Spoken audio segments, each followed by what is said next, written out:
Like, walk us through how your views have changed of recharging and recharging your team. It's actually really interesting. I used to be one of the youngest execs in the room, and now I'm the oldest person in the room. I think when I was younger, I felt that I had to be in every decision process. And that's a little bit of like, oh, I'm productive because I got my hands in everything. And it was probably the opposite. I was probably causing more stress and less productivity on a process. And I realized that later, that it's not the number of meetings or decisions you're making. It's not the quantity, it's the quality of those decisions. And I keep going back, always the quality of decision making. What is a quality decision? Let's define that. Yes, that's great. Yeah. So like it's things that you feel that where you sit could move the business forward in the most meaningful manner. So sometimes it could be helping teams unlock a product decision. Sometimes it could be helping teams with partnerships that may move it forward. Other times it may mean things around culture or HR. But it's really being intentional in terms of the types of decisions you're making and where you're spending your time. It's not being in every decision with everybody, because ultimately they have to make decisions too.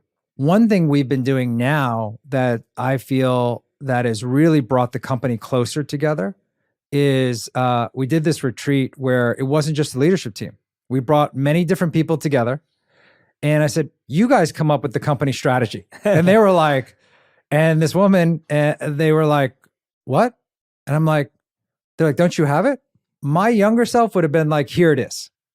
I was like, no, you do it. And I'll tell you, it was so much better than what I was thinking. And it just reminded me again, you hire all these smart people, you take all these time vetting them, doing reference checks, let them do their job. Give them a chance. If it was a sports analogy, to shoot the ball, give them a chance to play. Don't feel like you're keeping them on the bench the whole time and you have to do everything, and give them a shot. And I do that a lot more now. I'm much more intentional with it now. It was great. We rolled it out to the company at that offsite you were at.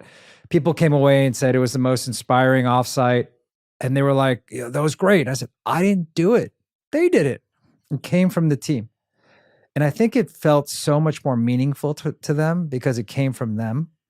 And it was so much more spot on. And and really what it was around was, we've talked about trying to make the world healthier and happier. We've talked about, as a company, trying to be with you every step of the way in your mental health journey. And this was really around how do we become the most impactful consumer mental health company in the world. And